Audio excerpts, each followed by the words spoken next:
अधिक नहीं सुना जाता। अपनी मन मानी को नियंत्रण में रख, अपनी इच्छा और कामना पर भी नियंत्रण रख जलंधर। पार्वती तेरी माता के समान है। उनके विषय में ऐसे विचार लाना घोर पाप है। उनके बस बस गुरु बस, बहुत हुआ। मैं जिसे अपनी पत्नी बनाना चाहता हूँ, तुम बरबस उसे मेरी माता बनाए जा रहे हो। माता वही होती है जो पुत्र को अपने गर्भ से जन्म देती है। बार बार माता माता कह कहकर मुझे भ्रम में डालने की आवश्यकता नहीं है गुरु। मैं यहाँ माता का पुत्र बनने की कामना लेकर नहीं आया हूँ, मैं तो यहाँ पार्वती का पति बनने की इच्छा लेकर आया हूँ। और उसके प्राप्ति के इस अभियान में तुम्हें मेरा साथ देना ही होगा गुरु। नहीं, ऐसे पाप कर्म में मैं तुम्हारा सहभागी कदापि नहीं बनूंगा। तो तुम अपने शिष्य का साथ नहीं दोगे? ऐसे पाप कर्म में यदि गुरु शिष्य का साथ देने लगे तो जन्मजात अपराधी भी लज्जित हो जाएंगे। गुरु का कर्तव्य होता है शिष्य को विजय मार्ग पर आगे बढ़ाना, उसे कुमार्ग से रोकना। पर तुम तो मुझे भी अपने साथ इस पाप की खाई में घसीटना चाहते हो। ऐसा सर्वथा नहीं होगा जलंधर। यह सर्वथा नहीं होगा तो फिर वो अवश्य होगा। क्या होगा? मैं तुम्हें दैत्य गुरु के पद और घरों से वंचित कर दूंगा और जगत के समस्त असुरों को बुलाकर उनसे ये कहूंगा कि दैत्य गुरु शुक्राचार्य दैत्य शत्रु बन चुके हैं, इसलिए उनकी आज्ञा न मानकर उनका बहिष्कार करो। ये देवताओं के पक्ष में सोचने और बोलने लगे हैं, इसलिए उनसे संबंध विच्छेद कर दो। मैं यही करूंगा। तुम अपने गुरु के साथ ऐसा कठोर व्यवहार करोगे? उस गुरु के साथ जिसे तुम अभी अभी अपना पालित पिता मान रहे?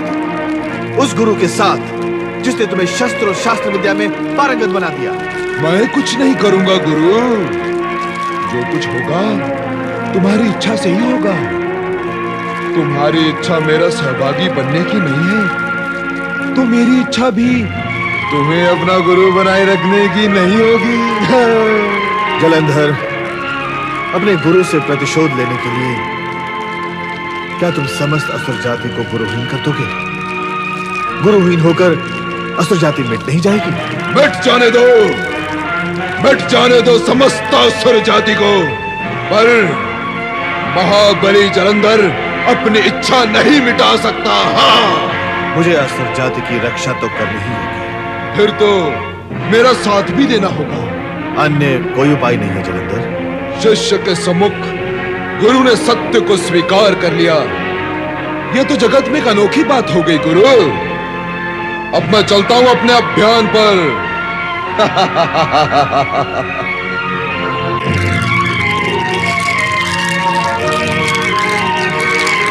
ये आपने मुझे किस धर्म संकट में डाल दिया शिवशंकर? तुम्हारी इस दीर्घ मुस्कान का क्या कारण है देवी?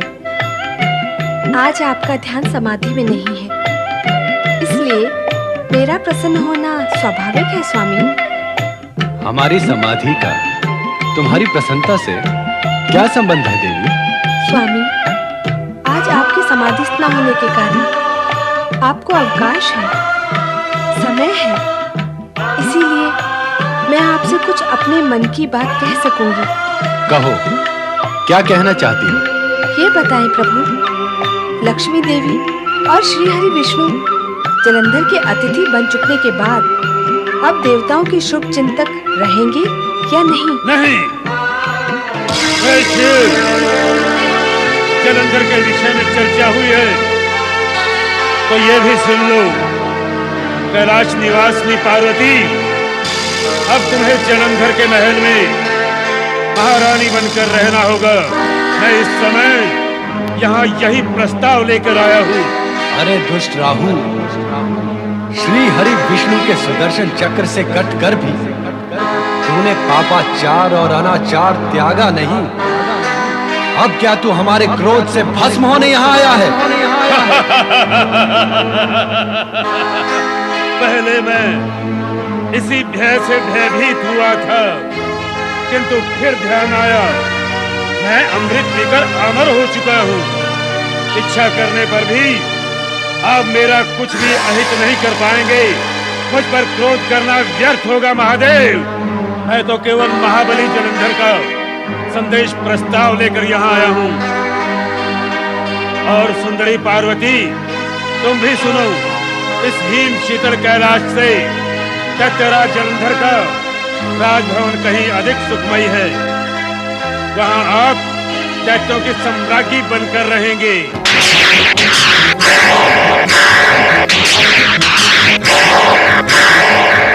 जलंधर का ये घृणित प्रस्ताव हमारे सामने रखकर तुमने हमारे क्रोध को जागृत कर दिया है राहु।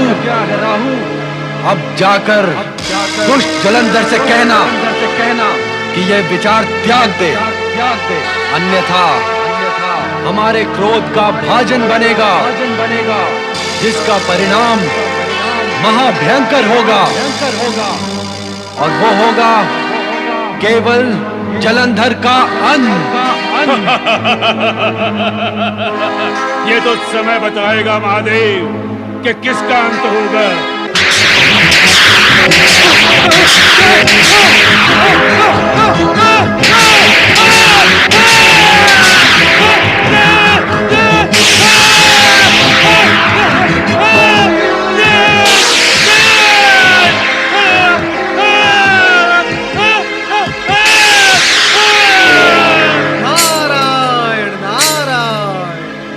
सम्राट जलंधर की, असुराधिपति जलंधर की, असुर सम्राट जलंधर की, महाबली जलंधर की, असुर सम्राट जलंधर की। महाबली, मेरी रक्षा करो महाबली, मुझे बचाओ महाबली, मुझे शिव के क्रोध से बचाओ महाबली, मेरी रक्षा करो महाबली। तूने तो अमृत को भी विष कर दिया। अमृत पी लेने पर भी मृत्यु से डरकर कायरों के भांति चित्कार करता है। जिस जलंधर के सम्मुख आते हुए भय भी भयभीत होता है, उसके सम्मुख आकर तू भय से भयभीत क्यों हो रहा है? पर महाबली, राहु, हमारे सामने आने से पहले ये पर और परंतु समुद्र में फेंक कर आया करो। हमारे राज्य में शिव और उसका क्रोध प्रवेश नहीं कर सकता। अब कहो, क्या समाचार लाए हो? महाबली, मैंने जब आपका प्रस्ताव वहां सुनाया तो शिव पार्वती दोनों ने सुनकर रुद्र रूप दिखाया और आपके प्रस्ताव को ठुकराकर क्रोधाग्नि मेरे पीछे छोड़ दी। मेरा विचार है कि आप पार्वती को पाने का विचार ही त्याग दें। हम क्या एक भयभीत और कायर के विचार से कार्य करेंगे?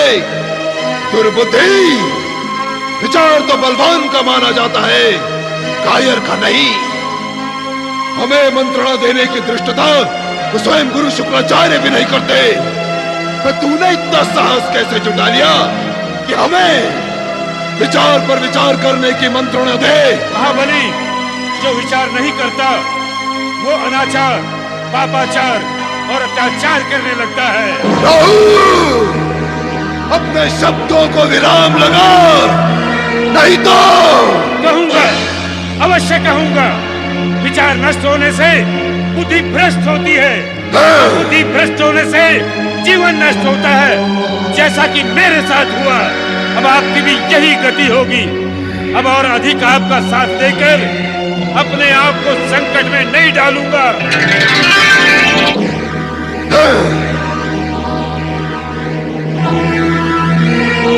सेनापति, आप क्या करें महाबली?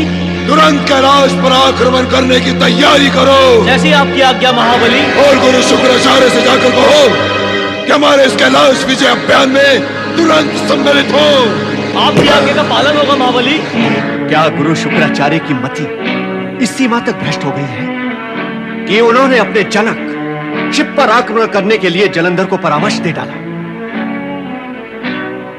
ऐसा करके समूची असुर जाति के लिए उन्होंने शिवकोप को आमंत्रित नहीं किया है। देवराज, दुष्ट प्रकृति का प्राणी जब दुष्कर्म करता है तो यह जानकर या मानकर नहीं करता कि वो कुछ अनुचित कर रहा है।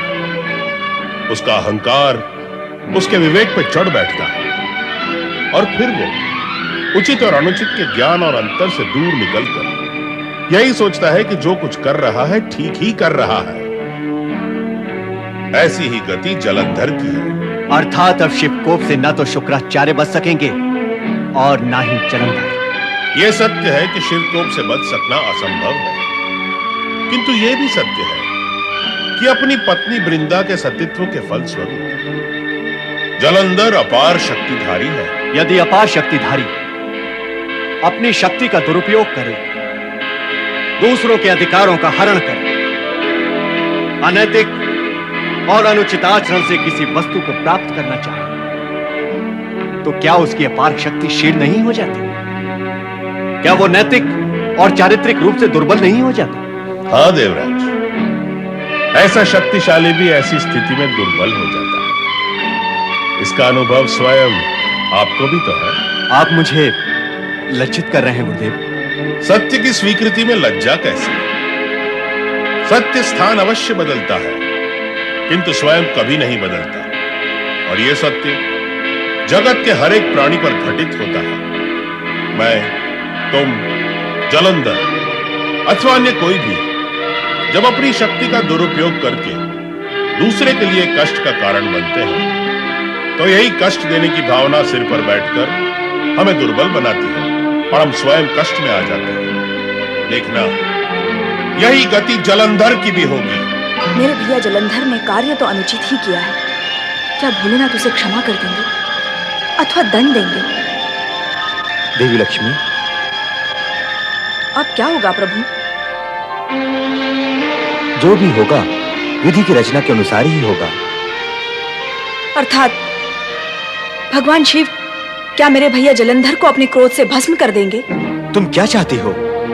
वो तुम्हारा भाई है, इसीलिए भगवान शिव कैलाश पर उसका स्वागत करते हुए पार्वती को सहर्ष उसे सौंप दे और उससे कहें कि पार्वती मैं तुम्हें सौंपता हूं, भस्म मैं किसी और को कर दूंगा, क्योंकि तुम लक्ष्मी के भाई हो।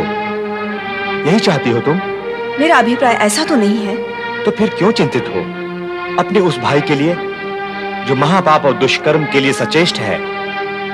क्यों डूबी हो शोक में अपने उस महापात की भाई के लिए जिसे न तो बहन बहनोई की लाज है और न ही महाशक्ति का मान सम्मान?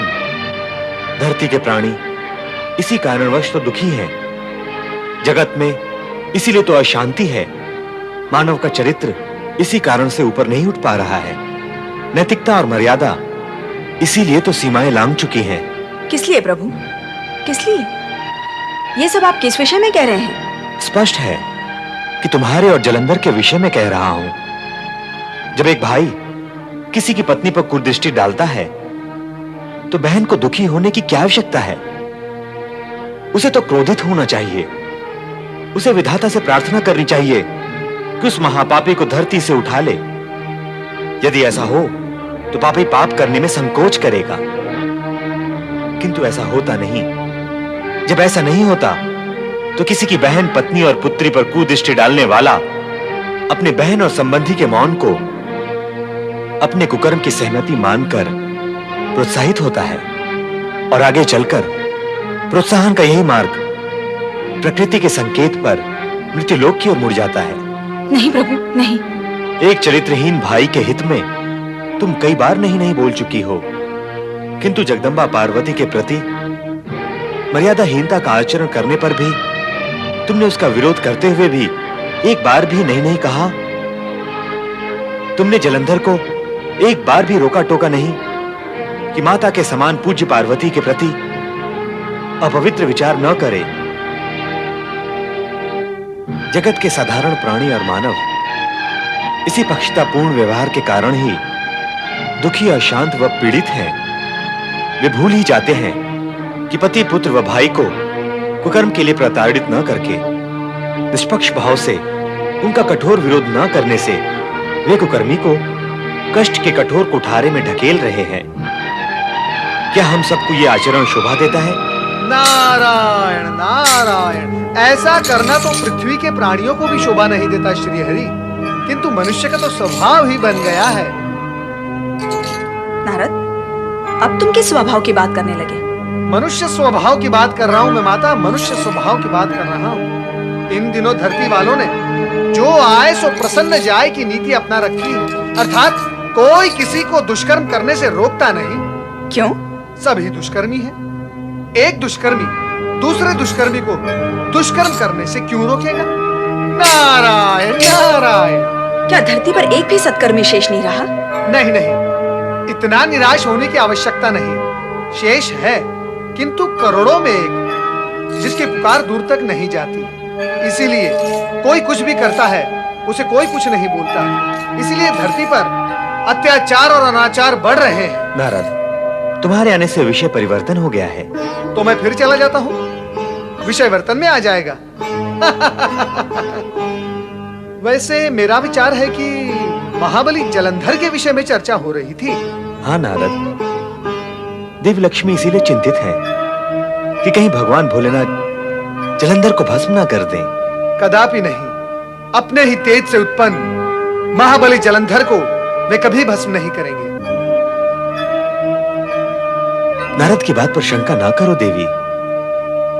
जलंधर कितनी भी नीचता का प्रदर्शन करे, किंतु भोलेनाथ अपनी गरिमा के अनुरूप ही कार्य करेंगे। हाँ, दोनों के युद्ध का रूप क्या होगा ये तो समय ही बताएगा। नारायण नारायण।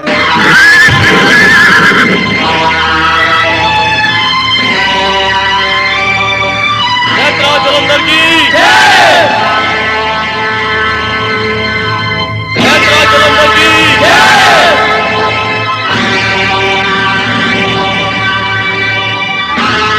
जलंधर की जय।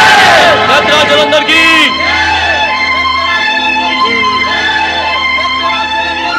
स्वामी, कैलाश पर पहुंचने से पूर्व ही इन्हें नष्ट कर दें।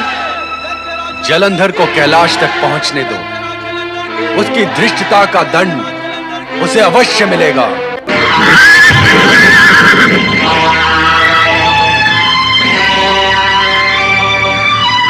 जलंधर की जय। जलंधर की जय।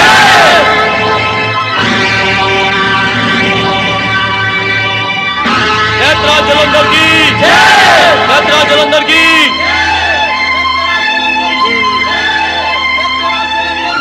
स्वामी, कैलाश पर पहुंचने से पूर्व ही इन्हें नष्ट कर दें। जलंधर को कैलाश तक पहुंचने दो, उसकी धृष्टता का दंड उसे अवश्य मिलेगा।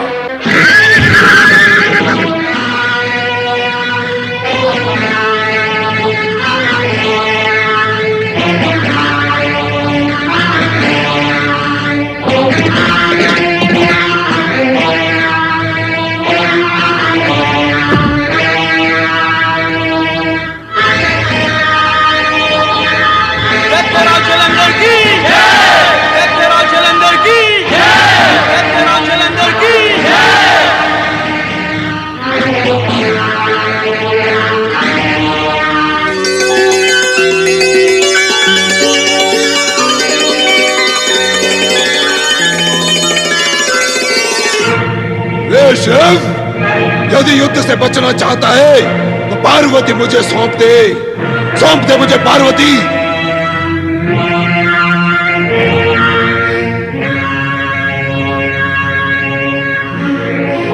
आप मौन क्यों हैं स्वामी? शुक्राचार्य, तुमने हमारी ही आराधना करके महामृत्युंजय मंत्र की सिद्धि प्राप्त की है। हमारे उस वरदान और उपकार का क्या यही प्रत्युत्तर है? दैत्य गुरु होने के कारण मैं विवश और असहाय हो गया हूँ महादेव। सावधान शुक्राचार्य, यदि तुमने इसी समय इस दुष्ट का साथ नहीं त्यागा तो मैं तुम्हारी सारी सिद्धियां इसी समय नष्ट कर दूंगी। ऐसा न करें माते, ऐसा न करें। अरे दैत्य के गुरु महाबली जलंधर तुम्हारे साथ है, फिर भी सूखे पत्ते की तरह कांप रहे हो तुम। गुरु का इस भांति भयभीत होकर अपने निर्भय शिष्य को अपमानित करना क्या शोभा देता है? नहीं नहीं, पर मैं केवल महादेव, आज तक कभी ऐसा नहीं हुआ कि आपने किसी को वरदान देकर वापस लिया। माता पार्वती भी मेरी सिद्धि को नष्ट नहीं कर सकती। महादेव, मैं दैत्य गुरु हूं, इसलिए जलंधर का साथ देना मेरा अभीष्ट है।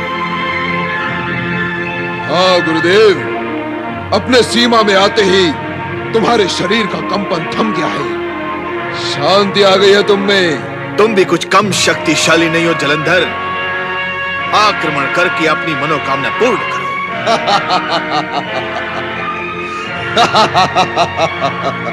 पार्वती ने मेरा मन मोह लिया है, अब इसे प्राप्त करके ही मेरे मन को शांति मिलेगी। तुमने जलंधर की बुद्धि भ्रष्ट करके हमारे कोप को जागृत किया है शुक्राचार्य। अब तुम इसके दुष्परिणाम से बच नहीं सकते।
आपकी ये दुर्दशा कैसे हुई? दुष्टों का साथ देने का परिणाम तो कष्टों में ही होता समुद्रदेव।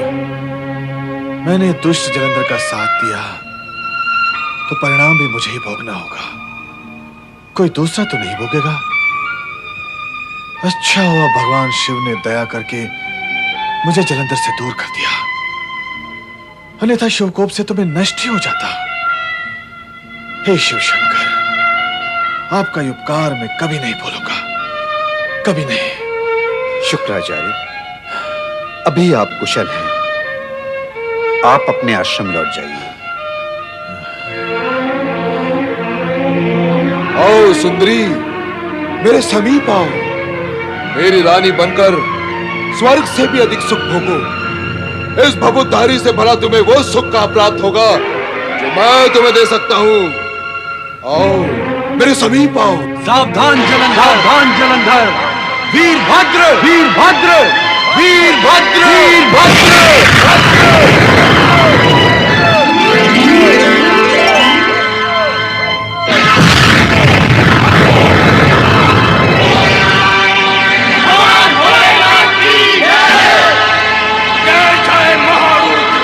वीरभद्र, पार्वती पर कुदृष्टि डालने वाले इस जलंधर को समाप्त कर दो।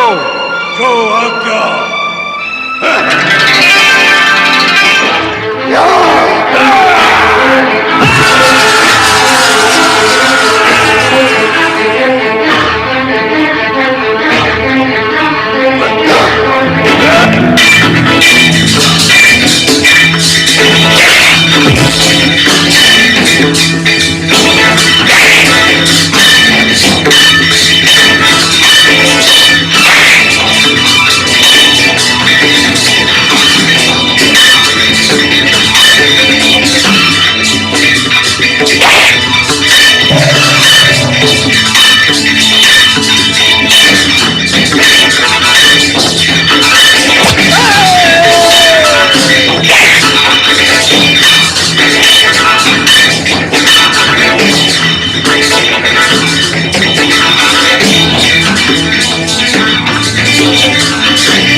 चक्र की दशा देख ली ना तूने? यदि तुझमें साहस है तो स्वयं आकर युद्ध कर मुझसे। आजा दुष्ट जलंधर!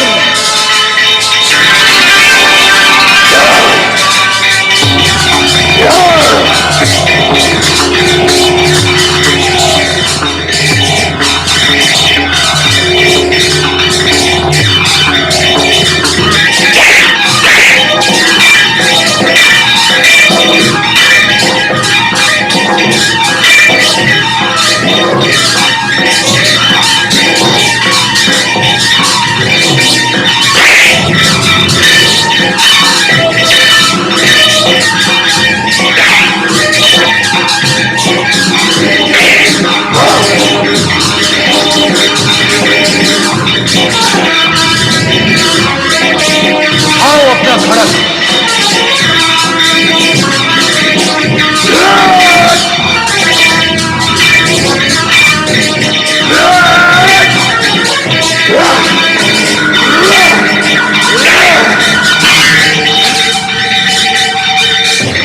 खड़क उठाओ।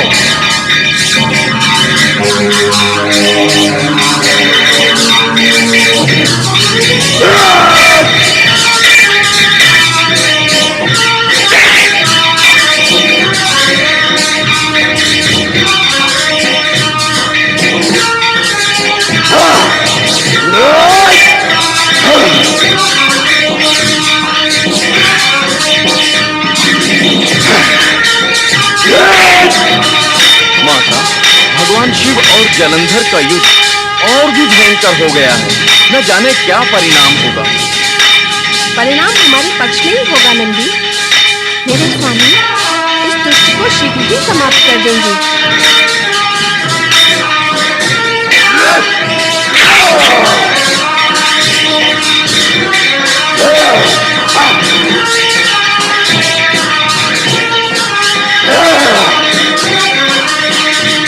भगवान भोलेनाथ की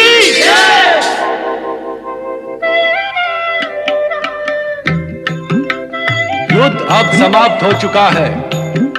जलंधर भी भाग गया है। अब तुम जाओ, हम एकांत चाहते हैं।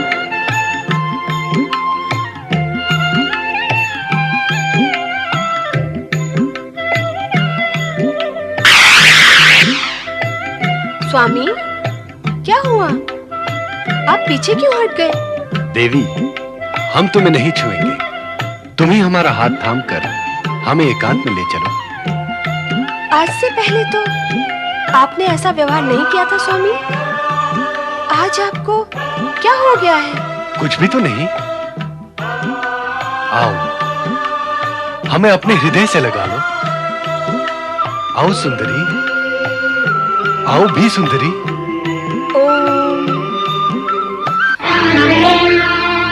आओ सुंदरी। सुंदरी,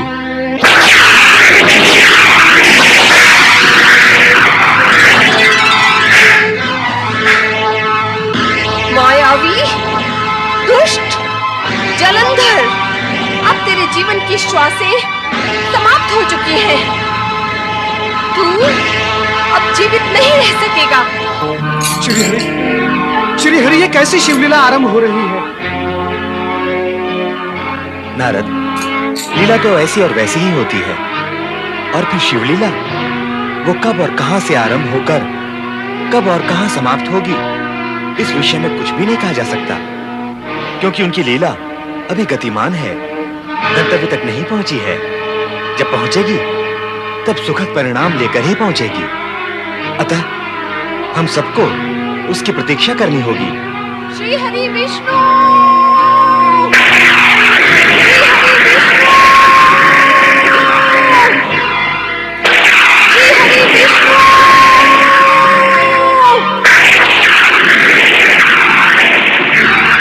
आप शीघ्र कैलाश भवन पर पधारें। श्री हरि, माता पार्वती आपको बुला रही है। लगता है कुछ अघटित घट गया है। हम तुरंत वहां पहुंच रहे हैं।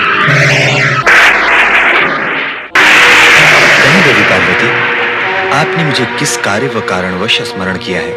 श्री हरि, दुष्ट जलंधर ने मुझ पर कुदृष्टि डालकर मेरे सतीत्व तेज को आहत किया है।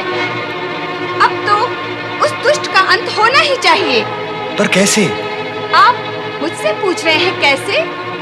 जो दुष्ट दूसरे की पत्नी की गरिमा नहीं समझता और उस पर कुदृष्टि डालता है, उसे जीवित रहने का कोई अधिकार नहीं। उस दुष्ट जलंधर ने कैलाश पर आक्रमण किया, मुझ पर कुदृष्टि डाली और मुझे सुंदरी कहा। जलंधर का उद्देश्य तो अपवित्र था, दृष्टि मलिन थी, मन में पाप था। हम तो जलंधर को समाप्त करना चाहते हैं। फिर उस असुर ने मेरे स्वामी पर प्रहार कर उनकी शक्ति को चुनौती दी है। क्यों? किस कारण से? क्या सोच रहे हैं श्री हरि? अब भी वो अधम यदि जीवित रहा तो जगत में उत्पात मचाता रहेगा।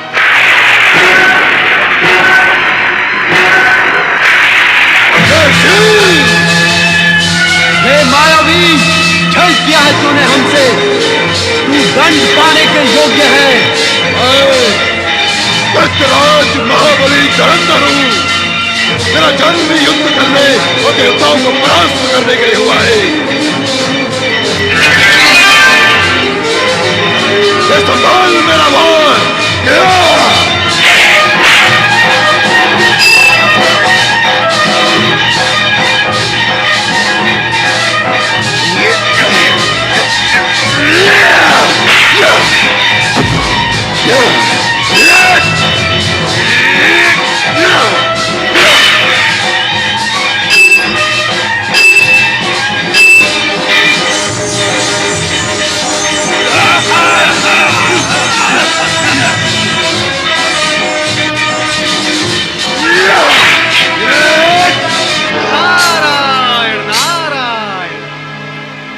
क्यों राहु, शीश झुका हुआ है?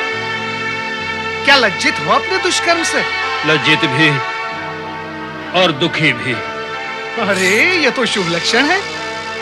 अहंकारी और दुष्कर्मी यदि अपने कर्मों पर लज्जित होने लगेंगे तो जगत में सर्वत्र शांति और सुख व्याप्त हो जाएगा। सत्कर्मों का ही बोलबाला होगा। नारद, तुम सदा जगत के सुख का राग ही क्यों अलापते रहते हो? इसलिए कि ये सर्वश्रेष्ठ राग है।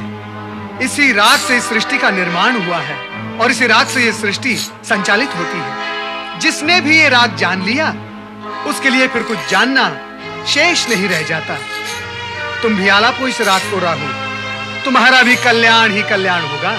अपने ही कहते रहोगे या मेरे भी सुनोगे?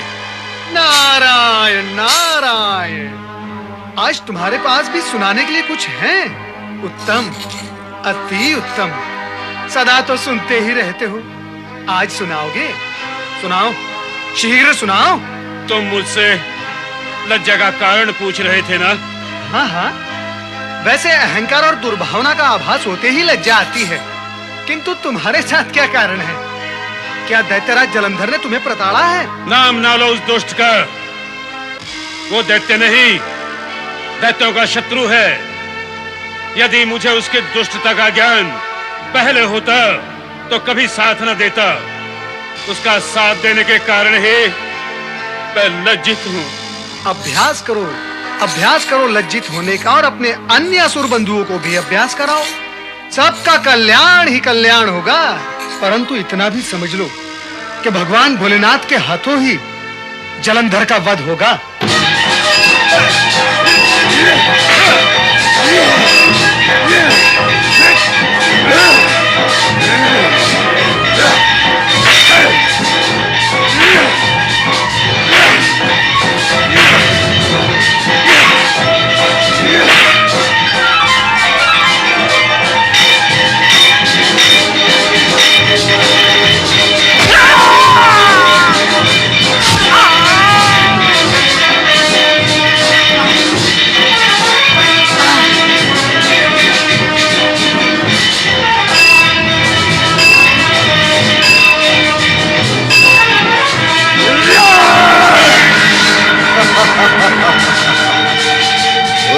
अपनी गदा, उठाओ।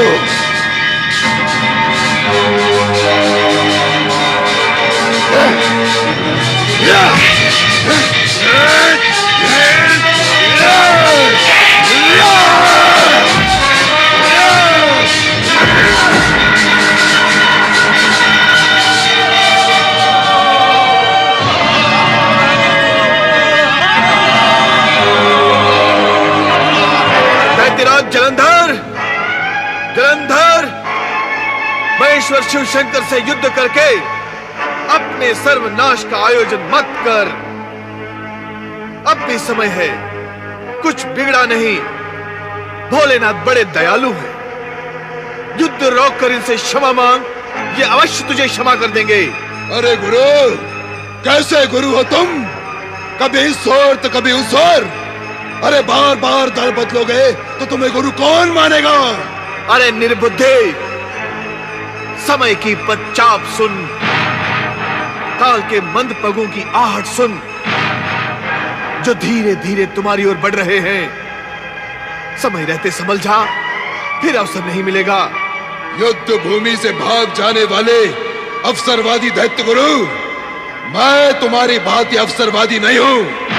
सामने दुर्बल देखा तो डट गए और बलवान देखा तो हट गए। छे! मुझे उपदेश देने का अधिकार अब तुम खो चुके हो। पर तू तो अपने प्राण ही खो देगा इस युद्ध में। क्यों मेरे क्रोध को भड़का रहे हो? यदि यह क्रोध की ज्वाला भड़क उठी तो कोई भी मंत्र शक्ति तुम्हारी रक्षा नहीं कर सकेगी। हाँ, मेरे प्राणों की चिंता छोड़कर तुम अपने प्राणों की रक्षा करो दैत्य गुरु। जाओ, चले जाओ यहां से, जाओ। ऋषि,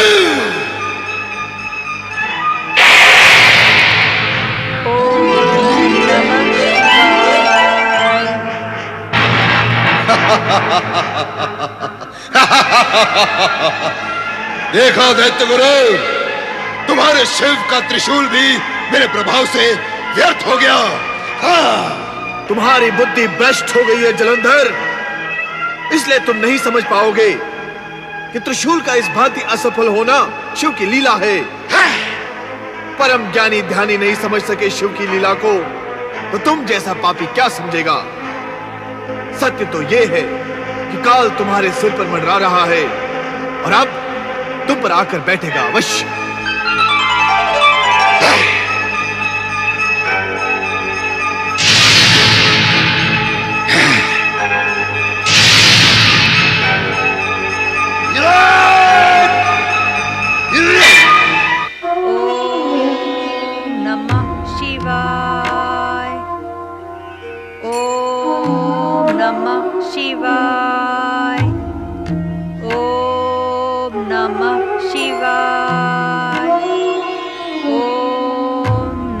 हे विधाता, ये कैसी विडंबना है कि पति शिव के साथ भीषण और निर्णायक युद्ध कर रहा है और पत्नी इधर उसी शिव की आराधना में लीन है। यदि वह अज्ञानी इधर आकर देख सकता तो उसे इस बात का ज्ञान हो जाता कि शिव का त्रिशूल उससे टकराकर असफल क्यों हो गया। वह अवश्य यह भी समझ जाता कि उसकी पत्नी वृंदा की शिव भक्ति और सतीत्व के कारण ही शिव उस पर पूर्ण प्रहार नहीं कर रहे हैं। वृंदा, वृंदा, गुरुवर,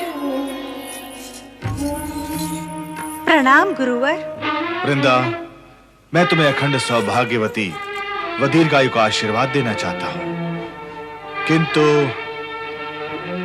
मेरे और आपके आशीर्वाद के बीच ये किंतु कैसा गुरुवर? वृंदा, तुम्हारे पति जलंधर की बुद्धि भ्रष्ट हो चुकी है।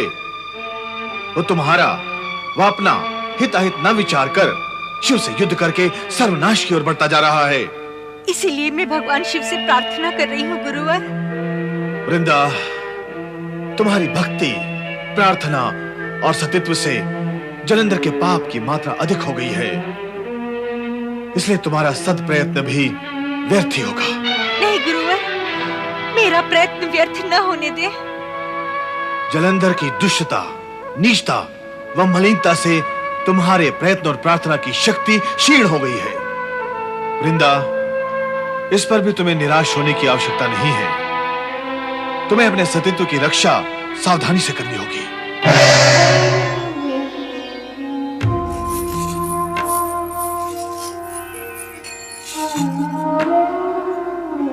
ओम नमः शिवाय।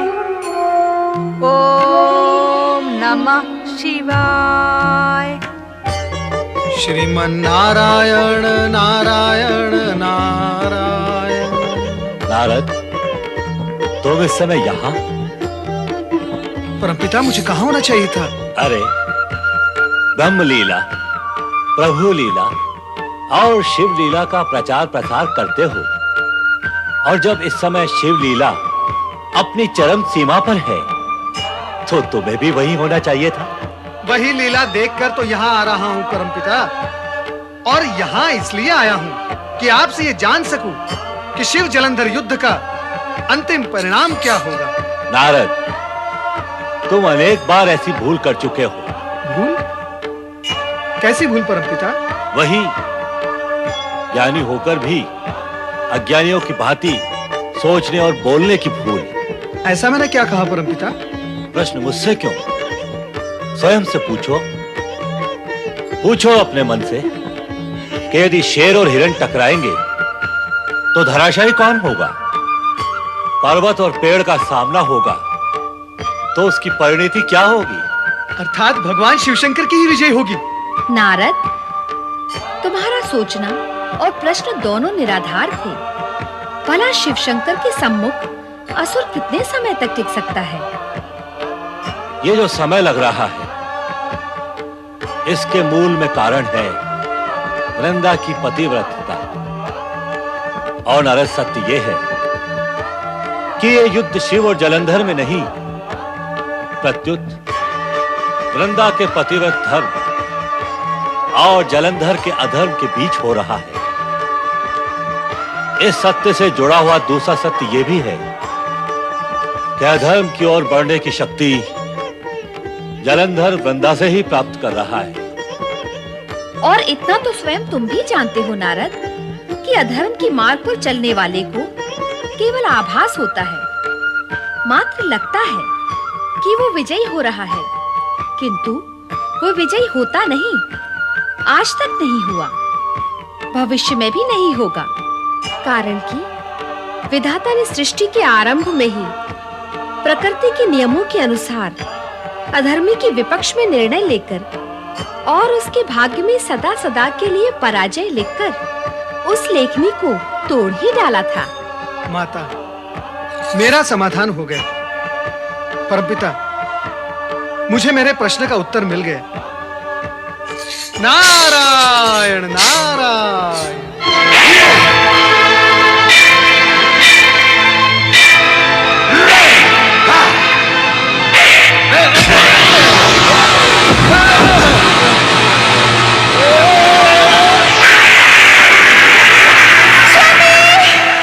क्या हुआ महारानी, क्या हुआ?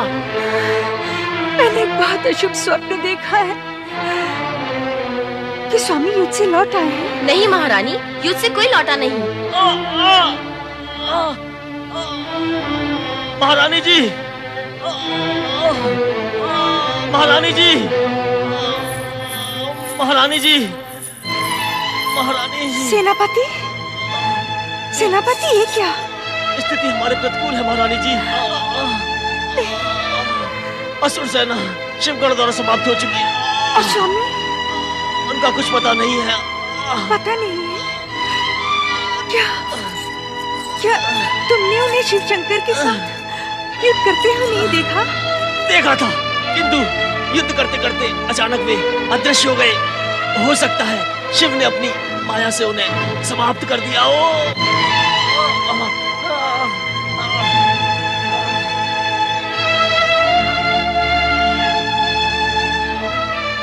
मेरा सतीत्व जब तक पवित्र है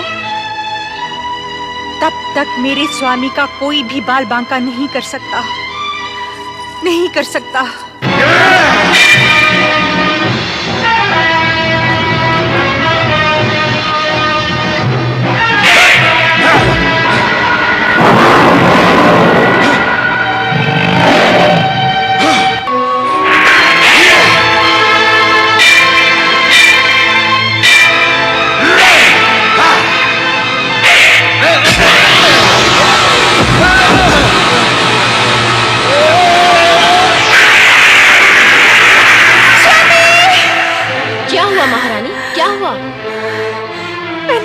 अशुभ स्वप्न देखा है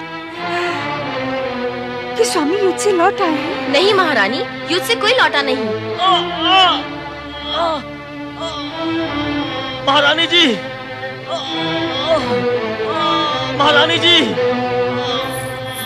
महारानी जी, महारानी जी। सेनापति, सेनापति ये क्या? स्थिति हमारे प्रतिकूल है महारानी जी। असुर सेना शिवगढ़ द्वारा समाप्त हो चुकी है। और स्वामी? उनका कुछ पता नहीं है। पता नहीं है? क्या क्या तुमने उन्हें शिवशंकर के साथ युद्ध करते हुए नहीं देखा? देखा था, किंतु युद्ध करते करते अचानक वे अदृश्य हो गए। हो सकता है शिव ने अपनी माया से उन्हें समाप्त कर दिया हो।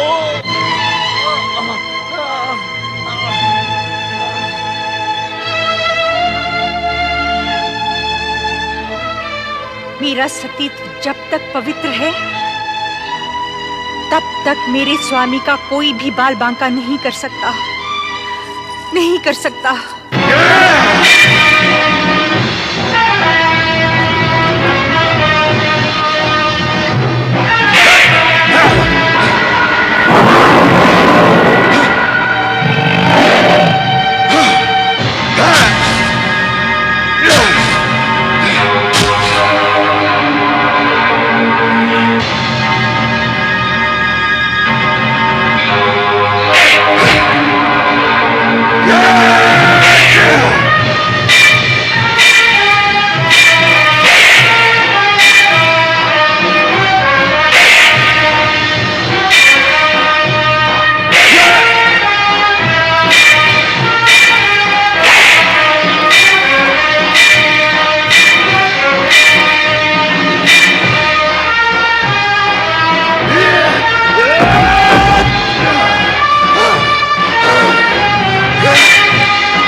शिव से निरंतर युद्ध करते हुए जलंधर जब क्लांत और क्षीण होने लगा तो उसका चिंतित होना भी स्वाभाविक ही था। दूसरी ओर श्री हरि विष्णु माता पार्वती के इस अद्भुत किंतु उद्देश्यपूर्ण प्रस्ताव से गंभीर, चिंतित एवं किंग कर्तव्य विमूढ़ थे। जब माता लक्ष्मी ने उनकी इस दुविधा का कारण पूछा। स्वामी, आप किस चिंता और सोच में डूबे हैं? देवी पार्वती ने मुझे धर्म संकट में डाल दिया है देवी।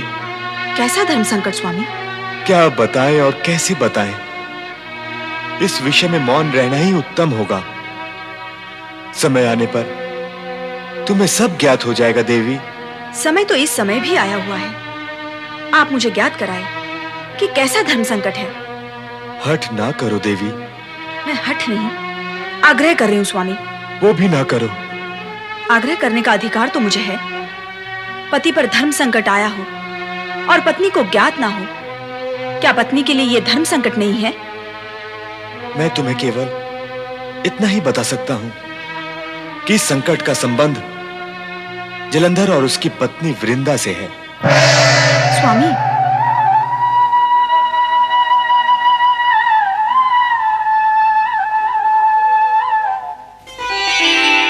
ओम हरि हराय नमः।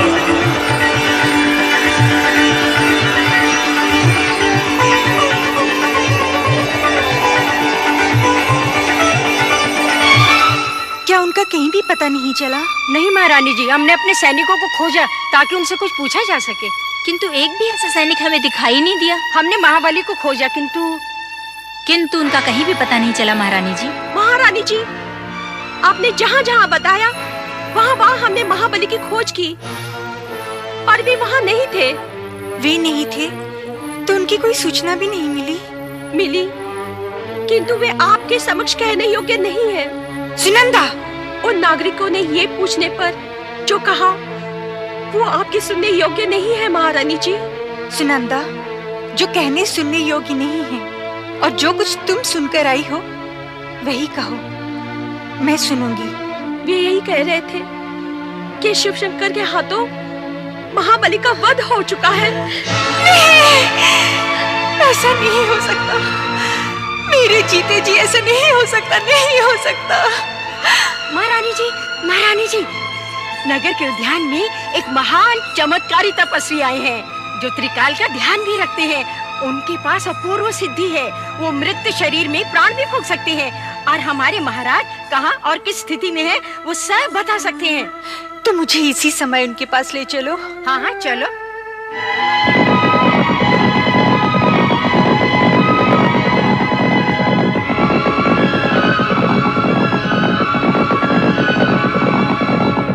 ओम हरि हराय नमः।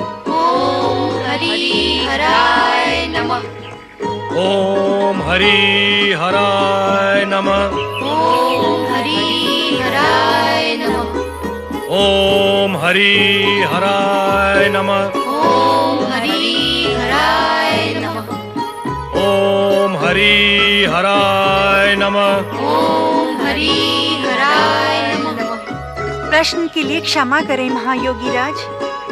सुना है आप त्रिकालदर्शी हैं और मृत शरीर में भी प्राण फूंक सकते हैं। अपनी पीड़ा कहो महारानी। मैं अपने पतिदेव के विषय में जानना चाहती हूँ। महाबली जलंधर के विषय में? हाँ योगी राज।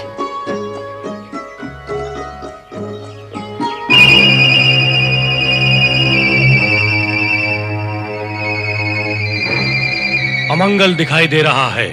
अमंगल? अर्थात महाबली जलंधर अब जीवित नहीं है। नहीं योगी राज, ऐसा न कहे। उनके प्रति मेरी भक्ति की शक्ति उनकी रक्षा कर रही है। तुम्हारी भक्ति के प्रभाव से हम अपरिचित नहीं है वृंदा। मृत जलंधर के मुखमंडल पर पहले जैसा तेज अब भी विद्यमान है। तो योगी राज मुझे मेरे पति के पास भेज दे। हमारे होते हुए इतना कष्ट क्यों वृंदा? तुम्हारे मृत पति जलंधर का शरीर हम यही मंगवा देते हैं।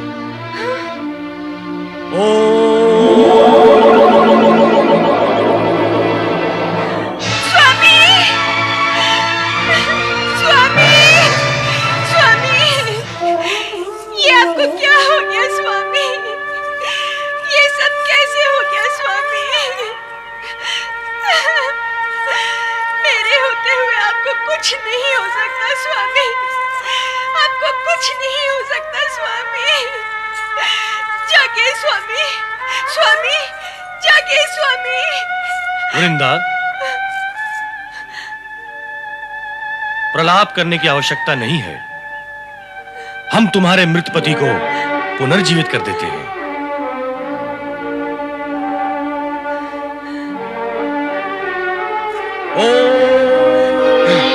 स्वामी, स्वामी, स्वामी,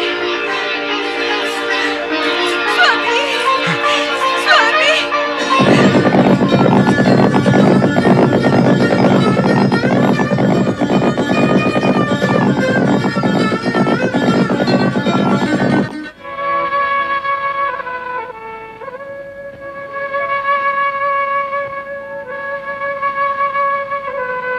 माता, नारद का प्रणाम स्वीकार करें। यह क्या, आप अकेली हैं, वो भी उदास? महाप्रभु कहाँ गए हैं? नारद, जिस सरलता से तुमने इतने सारे प्रश्न पूछ डाले, उसी सरलता से मैं तुम्हारे सभी प्रश्नों का उत्तर नहीं दे सकती। प्रश्न पूछना मेरा आशय नहीं था। महाप्रभु को न देखकर मैं असमंजस में हूँ। वो तो मैं भी हूँ, क्योंकि वे किसी धर्म संकट की बात कहकर अचानक अंतर्ध्यान हो गए। स्पष्ट रूप से उन्होंने मुझे कुछ भी नहीं बताया, केवल इतना कहा कि इस धर्म संकट का संबंध जलंधर और वृंदा से है। नारायण नारायण, इसीलिए आप उदास हैं माता? स्वाभाविक है। स्थिति समझा करो नारद। समझ गया माता, मैं सब समझ गया, स्थिति भी और परिस्थिति भी। क्या समझ गए?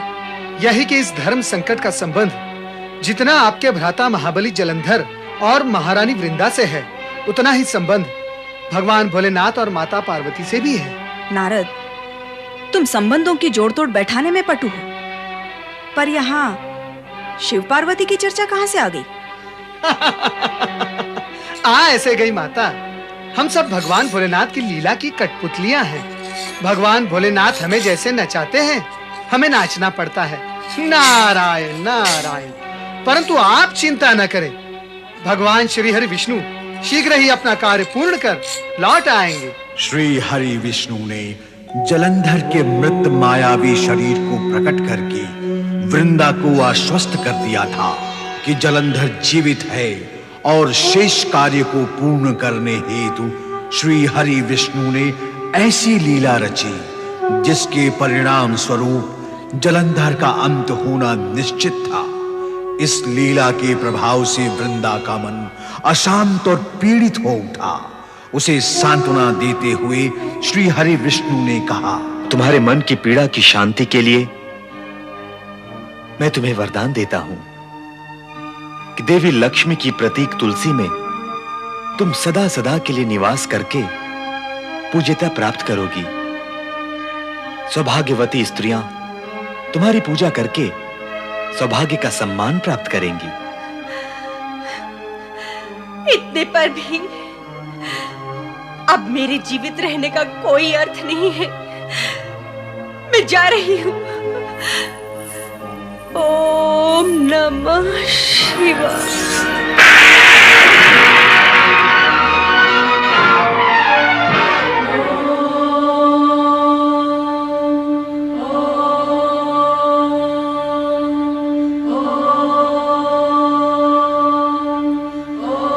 देवी वृंदा ने पंचाक्षरी मंत्र का जाप करते हुए स्वेच्छा से देह त्याग कर मोक्ष प्राप्त किया। ये घटना भी शिव लीला का एक अंश ही था। ऐसी शिव लीला जिसका आदि अंत और रहस्य आज तक कोई समझ नहीं पाया।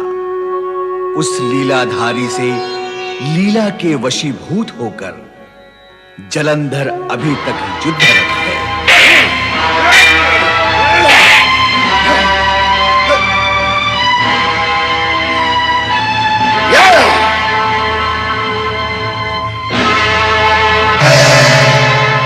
पार्वती को पाना ही मेरा एकमात्र लक्ष्य है। अब कोई तुम्हारी रक्षा नहीं कर सकता महादेव। मैं तुम्हारा अंत कर दूंगा।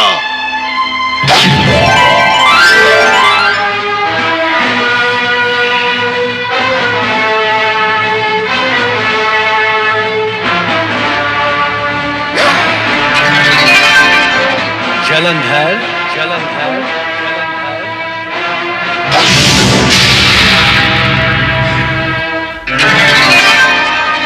मायावी जलंधर,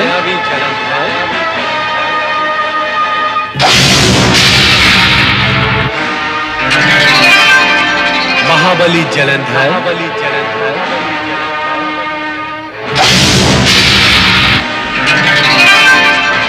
दैत्यराज जलंधर,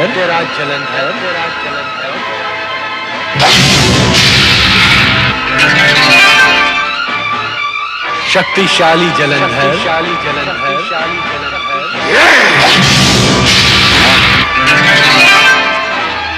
दैत्य सम्राट जलंधर,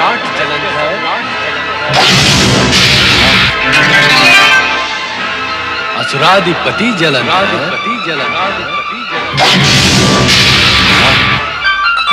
दुष्ट जलंधर, जलंधर,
सुन, तेरा मृत्यु घंट बज रहा है। तेरे पाप का घड़ा भर चुका है। तेरा अंतकाल समीप है।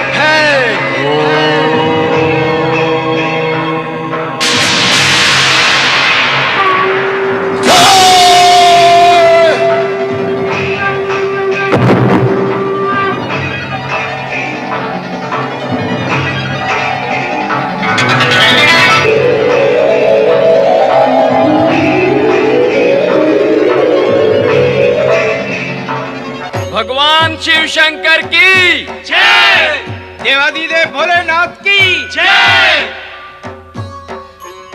प्रभु, आपने स्वयं जलंधर की उत्पत्ति करके उसे असुरों का अधिपति बनाया।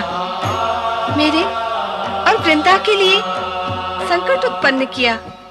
श्री हरि विष्णु को संकट का सामना करना पड़ा। ऐसी शिवलीला का क्या प्रयोजन है प्रभु? ओम नमः शिवाय। माता पार्वती, शिव लीला अकारण कभी नहीं होती। मुझे तो लगता है कि नारद लीला का प्रयोजन भी अकारण नहीं होता।